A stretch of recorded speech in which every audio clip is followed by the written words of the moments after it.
everyone. Well, I thought I would share with you a little room tour of our newly redecorated office. Someone had requested that I do this, and I thought it might be kind of fun. I probably won't do a lot of my house, but to be honest with you, it's not all that interesting. We live in a very modest home. But we did redecorate this room. We have lived in this house, I think it will be 8 years this summer. And so we had the original furniture that we moved in with, and it was just used. It was time. We had really gotten our use out of it. It wasn't expensive when we bought it, when we moved in, but it had served its purpose and kind of gotten worn out, so it was time for a change. So we have pieces from a few different places, so I thought I would just sort of go through the room and share that with you. If you follow me on Instagram, you've probably seen a couple of these items that I've shown as we were sort of putting them together and getting everything in place.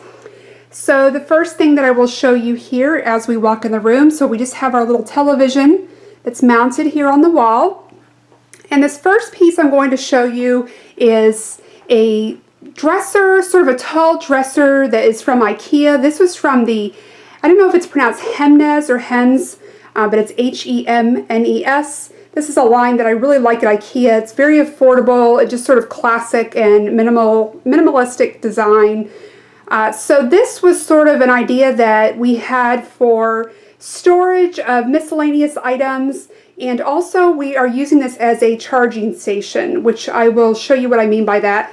But my husband, when he would come home from work, had pockets full of things and lots of little items, keys, phone, things like that, which would always end up on my kitchen counter, which drove me crazy. So we had this idea, if we could sort of corral everything into one spot and also make this a charging area for our electronics, that it might be a good way to organize it and sort of keep everything neat and out of sight. I don't like a lot of clutter, so if I can kind of find a place to corral things and keep them organized, I really, really enjoy that. So let me just show you this. Now I won't show you the whole thing so it's not too boring, but this top drawer is basically just for my husband's things that he keeps in his pockets and things he needs quick access to when he's coming and going. And then the second drawer is where I've placed the charging area. So I will show you in here. Now, as you can see, my husband's got his iPad here, and this is just a file folder rack that I used. We had this before from something else. It's just metal, so it's sturdy, and I thought it would be easier for him to get the iPad in and out if he could put it on its side like this, so it's charging here at the back, and then he can just sort of pull this in and out, so it makes it a lot easier for him. And as you can see, or maybe you can't, I hope you can see, I have the cords taped up here, and they're actually running down the back of this piece. They're running down behind it, and then the actual cords and everything come together down here at the bottom. And I don't know if I'm going to be able to get this drawer open. It's kind of stuck now that I have these cords set up. But you can see a little box. I just used that for height to keep the power strip a little bit closer to the top because it was getting caught. But basically there's a little power strip sitting in there, and all the cords I have run down the back of this piece, and then they all come together and plug in down there. And it just makes it really, really nice. It's sort of out of sight and not so jumbled looking. And so he's really, really been enjoying kind of having his own little spot for everything and keeping it all together. So there's that. And then as you can see, we just have our closet here, and we do have our printer in the closet. As you can see, one of the things we weren't able to get around is we do have a cord coming out there, but it's not too big of a deal. It's sort of inconspicuous when you're in the doorway, so we just thought we'd deal with that and leave it alone. And then over here in the corner, I just have a basket of toys for the girls. That's just their little toy box. And then this is a piece that we got from a local furniture store. They sell put together type office furniture. So I wanted something that was sort of going to function as an end table for me when I'm sitting here on the couch, but also have some storage for me. So on top here you can see I just have a coaster and this little lamp. This was actually from Ikea. It was really inexpensive. I think it was $15. We call it our contemporary lava lamp, but I just want a little pop of color. It's green, which I'm not really sure if is coming through on camera, but so I just have some, little things that I want to be able to get to here on top. And then in this drawer, I have some organizers, and I just keep pens and pencils and just things that I want to get to throughout the day. So not terribly great organization, but it works for me. And then down here at the bottom, I just keep some file baskets and boxes. So this one has receipts here on the end. This is just sort of some miscellaneous things, and then another box for receipts, and then just filing and things. And I have found that if I make a quick, easy spot for my husband to put things in, like receipts, he's more likely to get them out of his pockets and put them away, and I don't have to worry about trying to find those when we need them for different things. So if I make it quick and easy for him, he will open up this drawer, throw the receipt in there. He doesn't have to fumble with the lid or anything, and that really just helps keep everything more organized. And you can see our little furry thing down here. Our oldest cat is Muffin, and she's a little big boned, and so I saw this and it just looks exactly like her, so we call her the Muff, and so that's our little Muffin. So she just sort of lives in here.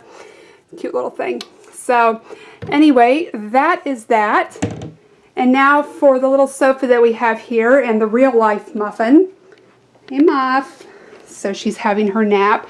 She's not really happy with me because I had to close the windows here, so she likes to look out all day, but I didn't want to have a glare on the screen. So anyway, this is the little love seat that we picked out. Before, in here we had a futon, and it was just sort of old and, you know, broke down looking, just not really nice, but it did serve its purpose for a long time. We don't ever really have house guests. We don't really have a need for an extra sleeping space, so we decided that we just wanted a small love seat with a much smaller footprint.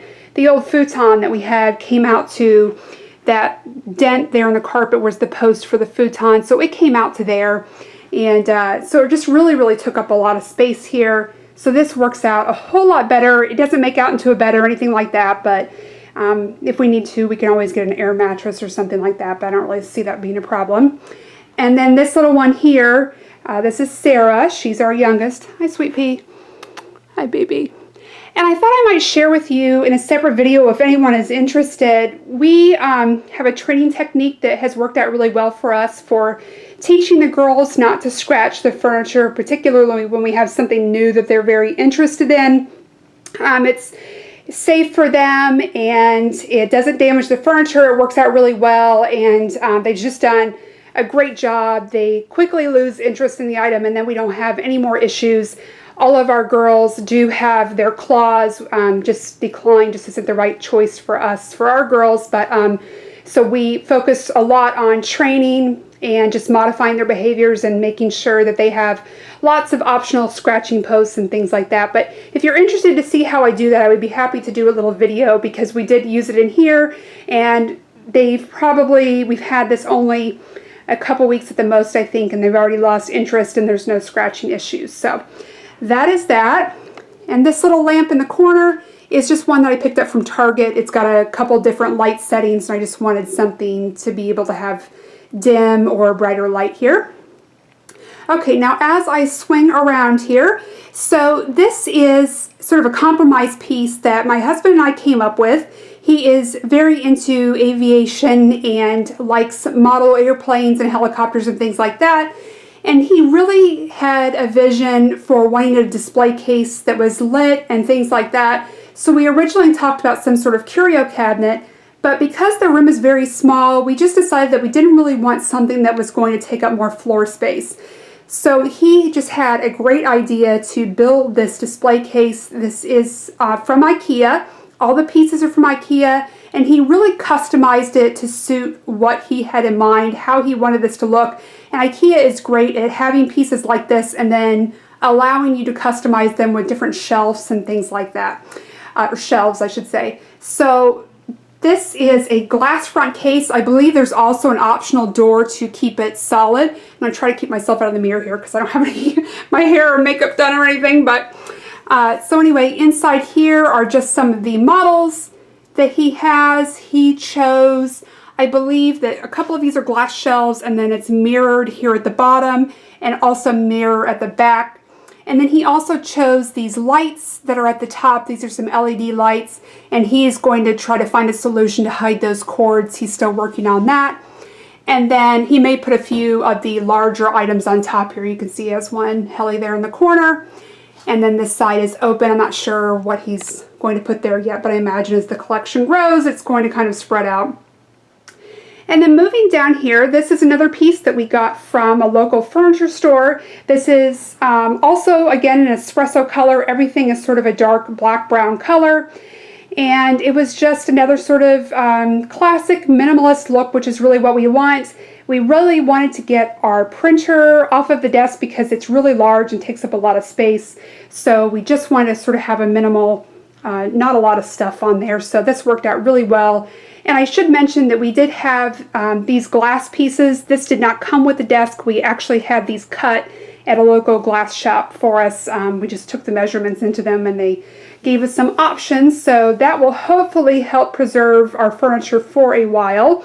And then we also did it with this piece here, which will get used a lot, but we did not have a piece cut for this. I just got this little placemat from Target and I felt like that would be enough protection. We really won't have a lot of things to go up there.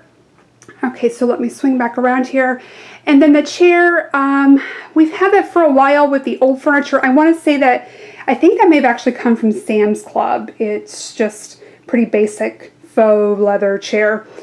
So anyway, I believe that is it. That is the entire room. We do have some punch list items left to go. We need to get some track for the wire there and just sort of hide that. And then we need to do a little touch-up painting and things like that. And I do have a few pictures to hang. But other than that, that is the room. So let me swing back around here and give you another look at this. So I thank you so much for coming along on this little tour of our office. I hope that you enjoyed it. If you have any questions or anything that I just didn't cover that I can help you with about the items, just feel free to ask. And I will talk to you very soon. Thanks. Bye-bye.